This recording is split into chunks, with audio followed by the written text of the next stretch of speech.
Shabbat Tov, on verra. Alors on a l'approche de Pessah, Bezrat Hashem. Alors on sait qu'il y a une mitzvah de manger de la matzah shmoura au moins pendant le seder, c'est-à-dire quand on va manger les deux premiers soirs de Pessah. La matzah, pour ça, quitter de la mitzvah de manger une mitzvah de la Torah, de manger de la matzah pendant les deux soirs du seder, il faut consommer de la matzah shmoura. C'est quoi de la matzah shmoura? Comme on dit, pour savoir c'est laquelle, il faut voir c'est lequel le prix qui est le plus haut. D'accord? Celle qui coûte le plus cher, ça c'est la matzah shmoura. D'accord? En tout cas, il y a deux sortes de matzah shmoura.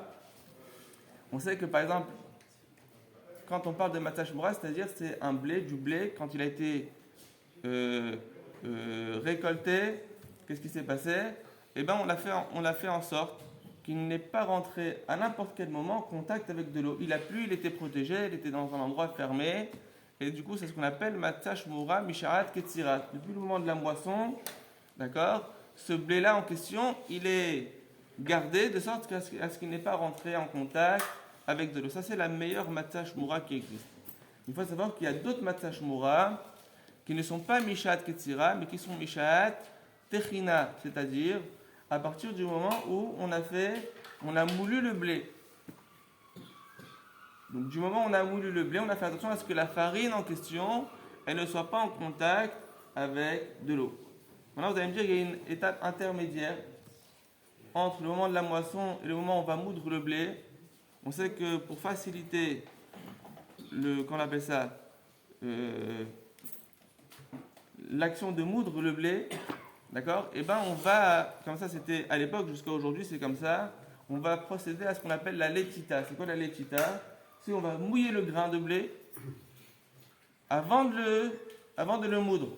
Aujourd'hui, quand on achète de la farine francine, etc., et ben c'est un blé qui a été d'abord, qui est passé sous un jet d'eau avant d'être moulu.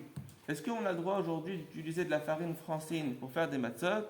C'est une discussion entre des décisionnaires. Pourquoi? Étant donné qu'on a fait passer le blé dans ces machines à eau afin de faciliter après la mouture. D'accord? Eh bien, d'après la halakha, d'après les guéonim, on n'a pas le droit de faire ça aujourd'hui. Et du coup, on n'aura pas le droit de faire des matzot avec de la farine qui a été d'abord mouillée avant d'être moulue. Ça, c'est par rapport à la matzah shmoura. Donc, pour le premier soir du seder, il faut acheter de la matzah shmoura. Elle n'est pas forcément obligée d'être faite à la main, même si on l'achète machine, mais il faut qu'il y ait écrit dessus matzah shmoura.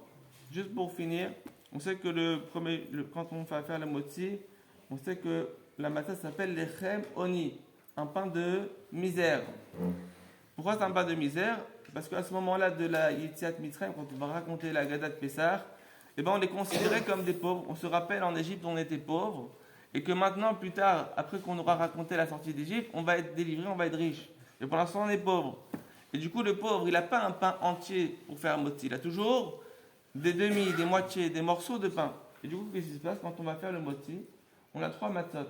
Une matzah en haut, entière, une matzah en bas qui est entière, et au milieu, on a la matzah qu'on a déjà cassée pour la ficomane, et du coup, on a deux entières et une moitié.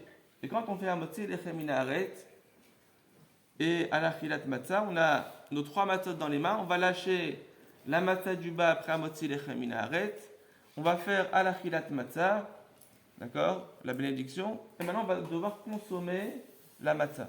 Maintenant, on sait que lorsqu'on fait une bénédiction du motzi, d'accord, ou bien de achilat matzah, combien de kazaït on doit manger le premier soir du seder? Quand on va manger le premier morceau de matzah, on doit manger kazaït. C'est quoi kazaït? 27 grammes de matzah, un peu moins, ça dépend des décisionnaires. Mais du coup, la question qui se pose dans les sages, c'est lequel morceau de matzah on doit manger 30 grammes? Est-ce que c'est le morceau du motzi, celle qui est entière? Ou bien c'est celle qui est la moitié en tout, qui est de la matzah, d'accord, pour accomplir la mitzvah de la matzah. Donc ça, c'est une discussion dans les décisionnaires. Et du coup, qu'est-ce qui se passe? Ils viennent, ils disent les poskim, étant donné qu'on a un doute. À savoir, c'est laquelle la matzah qui est celle du motzi et celle qui est de la matzah, qui vient en tant que lechem oni. Alors qu'est-ce qui se passe? On va devoir consommer un kazaït de chaque matzah. Il y a la matzah du haut qui est entière, tu dois manger 27 grammes.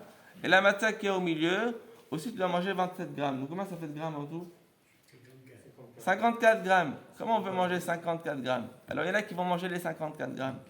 Il y en a qui vont manger un peu moins parce qu'ils disent que le kazaït, c'est à peu près 22 grammes, 19 grammes. D'accord? Mais comment on peut manger les deux? Alors, d'après la halakha stricte, si on peut manger un kazaït de chaque, il faudra manger. Qui c'est qui doit manger? Tant qu'il nous reste de la matzah du milieu, la moitié, alors celui qui va en consommer, il devra consommer 2 kazaït, et pour le moti, et pour le matzah. Le balabait. Mais il reste toujours encore une moitié pour un deuxième invité. Donc ça, c'est par rapport à celui qui fait la mitzvah beido. Maintenant, on n'a pas tous les forces de manger 50 grammes de matzah. Alors, qu'est-ce qu'il faut faire? D'après Rav Ovadia Yosef, on va commencer à descendre. Qu'est-ce qu'on va faire? On va manger un kazaïd des deux.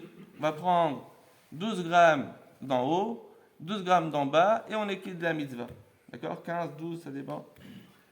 Si maintenant on ne peut pas manger 2 kazaïd de chaque matzah, donc ça veut dire un kazaïd des 2 matzot, etc., qu'est-ce qu'on va faire? On va consommer en tout un kazaïd, que ce soit celui du bas ou que ce soit celui du haut, on va être quitte de la mitzvah. Donc ça, c'est si on veut un peu un récapitulatif pour les mitzvot du Seder qui arrivent. C'est bien de parler déjà maintenant, que ça vous laisse penser, réfléchir, apprendre pour Pesach Hazak.